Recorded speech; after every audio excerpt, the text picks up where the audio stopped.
শ্রী শ্রী রামকৃষ্ণ কথামৃত ভক্ত সঙ্গে শ্রীরামকৃষ্ণ সপ্তম পরিচ্ছেদ শুরু করছি। শ্রীরামকৃষ্ণ হরিকীর্তনানন্দে হরিভক্তি প্রদায়িনী সভায় ও রামচন্দ্রের বাটিতে শ্রীরামকৃষ্ণ ঠাকুর শ্রীরামকৃষ্ণ কলিকাতায় কাঁসারিপাড়া হরিভক্তি প্রদায়িনী সভায় শুভাগমন করিয়াছেন রবিবার 31শে বৈশাখ শুক্লা সপ্তমী 13ই মে 1883 খ্রিস্টাব্দ। আজ সভায় বার্ষিক উৎসব হইতেছে। মনোহর সায়ের কীর্তন হইতেছে, মান এই পালা গান হইতেছে। সখীরা শ্রীমতীকে বলছেন, মান কেন করলি তবে, তুই বুঝি কৃষ্ণের সুখ চাস না? শ্রীমতী বলছেন, চন্দাবলীর কুঞ্জে যাবার জন্য নয়, সেখানে যাওয়া কেন, সে যে সেবা জানে না। পরের রবিবার 20-5-83 রামচন্দ্রের বাটিতে আবার কীর্তন হইতেছে।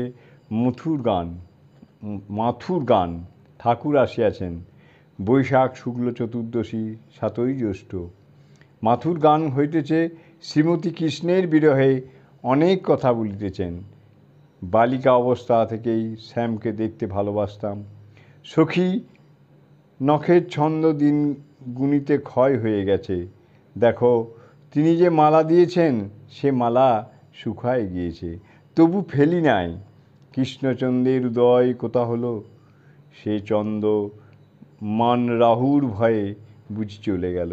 হায়, সেই কৃষ্ণ মেঘকে আবার কবে দর্শন হবে?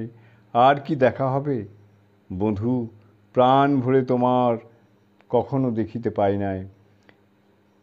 একে দুটি চোখ, তাতে নিমিক, তাতে বাড়িধারা। তার শিরে ময়ূর পাখা যেন স্থির বিজলি। ময়ূরগণ সেই মেঘ দেখে পাখা তুলে নৃত্য করত। সখী, এ প্রাণ তো থামিবে না। রেখো দেহ তমালের ডালে, আর আমায় গায়ে কৃষ্ণ নাম লিখে দিও। শ্রীরামকৃষ্ণ বলিতেছেন, তিনি আর তার নাম অভেদ। তাই শ্রীমতী এইরূপ বলেছেন, যেই রাম সেই নাম। ঠাকুর ভাবাবিষ্ট হইয়া এই মাথুর কীর্তন গান শুনিতেছেন। গোস্বামী কীর্তনিয়া এই সকল গান গাহিতেছেন। আগামী রবিবারে আবার দক্ষিণেশ্বরে মন্দিরে ওই গান হইবে। তাহার পরে শনিবারে আবার অধরের বাড়ির ওই কীর্তন হইবে। ওং স্থাপকায় চ ধর্মস্য সর্বধর্মস্বরূপিণে অবতার বরিষ্ঠায় রামকৃষ্ণায় তে নমঃ। ওং নমো শ্রী ভগবতে রামকৃষ্ণায় নমঃ। ওং নমো শ্রী ভগবতে রামকৃষ্ণায় নমঃ। ওং নমো শ্রী ভগবতে রামকৃষ্ণায় নমঃ। আজকে শ্রী শ্রী কথামৃত পাঠ এখানে বিরাম। জয় ঠাকুর, জয় ঠাকুর, জয় ঠাকুর।